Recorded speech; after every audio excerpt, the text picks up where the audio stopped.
ತೊಗೊಂಡಿದ ನಂತರ ಮೊದಲಿನ ಸರ್ತಿ as A D G prisons ನಾನು ಬಂದಿದ್ದೇನೆ. ಮತ್ತು ಹಿಂಡಲ್ಗಾ ಜೈಲ್ ಬಹಳ ಹಳೆ ಜೈಲ್ ಇದೆ ಮತ್ತು ಬಹಳ ನಮ್ಮ ರಾಜ್ಯದಲ್ಲಿ ಪರಪ್ಪನಗರ ನಂತರ ನಮಗೆ ಅನಿಸಿದೆ ಕಿ ಬಹಳ ಇಂಪಾರ್ಟೆಂಟ್ ಜೈಲ್ ನಮಗೆ ಇದೆ. ಬಹಳಷ್ಟು ಇಲ್ಲಿ ಇಂಪಾರ್ಟೆಂಟ್ ಆರೋಪಿಗಳು ಇಲ್ಲಿ ಜೈಲಿನಲ್ಲಿ ಇದ್ದಾರೆ.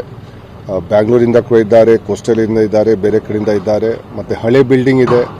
ಸೊ ಇಲ್ಲಿ ಬಹಳಷ್ಟು ಸಮಸ್ಯೆಗಳು ಕೂಡ ಇದೆ. ಹೊರಗಡೆಯಿಂದ ಈ ಕಾಂಟ್ರಾಬ್ಯಾಂಡ್ ಐಟಮ್, ಈ ಗಾಂಜಾ ಆಗಲಿ, ಸಿಗರೇಟ್ ಆಗಲಿ, ಮೊಬೈಲ್ ಫೋನ್ ಆಗಲಿ ಅವರು ಎಸೆಯೋದು ಎಲ್ಲ ಮಾಡ್ತಾರೆ. ಯಾಕೆಂದರೆ ಇದು ರೋಡ್ಗಳು ಏನಿದೆ ಹೊರಗಡೆಯಿಂದ ಇದು ಜಸ್ಟ್ ಈ ಬೌಂಡ್ರಿ ವಾಲ್ ಹೊರಗಡೆನೇ ಇದು ಹೋಗ್ತಾ ಇದೆ.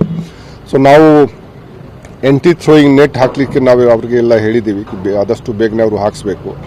ಮತ್ತು ಲೋಕಲ್ ಪೊಲೀಸ್ಗೆ ನಾವು ಇಲ್ಲಿ ಸ್ವಲ್ಪ ನಾವು ಬ್ಯಾರಿಕೇಡ್ ಹಾಕ್ಕೊಂಡು ಅಥವಾ ಯಾವ ರೀತಿ ಈ ಮೋಟರ್ ಸೈಕಲ್ ಮೇಲೆ ಹೋಗಿ ಮತ್ತು ಜನ ಇಲ್ಲ ಓಡಾಡ್ತಾರೆ, ಅದು ಸ್ವಲ್ಪ ಕಡಿಮೆ ಮಾಡೋಕ್ಕೆ ಏನೇನು ನಾವು ಮಾಡ್ಬೋದು ಅದು ಕ್ರಮ ತಗೊಳ್ಳಿಕ್ಕೆ ನಾವು ಹೇಳಿದ್ದೀವಿ.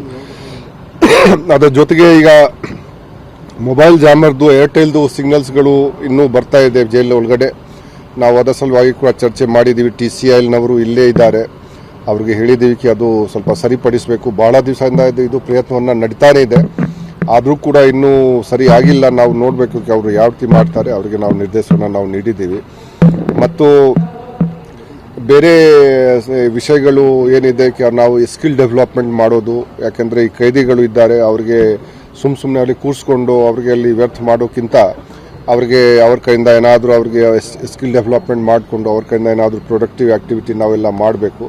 ಆ ನಿಟ್ಟಿನಲ್ಲಿ ಕೂಡ ನಾವು ಅವರಿಗೆ ಕೆಲವು ಸಲಹೆ ಸೂಚನೆಗಳನ್ನು ನಾವು ನೀಡಿದ್ದೀವಿ. ಮತ್ತು ಅವರಿಗೆ ಡೈಲಿ ಬೇಸಿಸ್ ಮೇಲೆ ಯಾವುದೇ ಸ್ಪೋರ್ಟ್ಸ್ ಆಗಲಿ ಅಥವಾ ಯೋಗ ಆಗಲಿ ಅಥವಾ ಧ್ಯಾನ ಆಗಲಿ ಈ ರೀತಿ ಎಲ್ಲ ಅದು ಕೆಲಸ ಅವರು ಮಾಡಬೇಕು. ಅಂಡರ್ ಟ್ರಯಲ್ ಬಿಸ್ನೆಸ್ಗೆ ಕೂಡ ನಾವು ಕೆಲವು ತರಬೇತಿ ಕೊಡಬೇಕು. ಅವ್ರಿಗೆ ಪ್ಲಂಬಿಂಗ್ದು ಆಗಲಿ, ಎಲೆಕ್ಟ್ರಿಷಿಯನ್ದು ಆಗಲಿ ಈ ರೀತಿ ನಾವು ತರಬೇತಿ ನಾವು ಕೊಡಬೇಕು. ನಾವು ಅವರು ಇಲ್ಲಿಂದ ಯಾವಾಗ ಹೊರಗಡೆ ಬರ್ತಾರೆ ಮತ್ತು ಅಪರಾಧಿಕ ಕೃತ್ಯಕ್ಕೆ ಅವರು ಅವ್ರಿಗೆ ತೊಡಗಿಸಬಾರ್ದು. ಆ ನಿಟ್ಟಿನಲ್ಲಿ ನಾವು ಅವರಿಗೆ ಕೆಲವು ನಿರ್ದೇಶನ ನಾವು ಅವ್ರಿಗೆ ಕೊಟ್ಟಿದ್ದೀವಿ.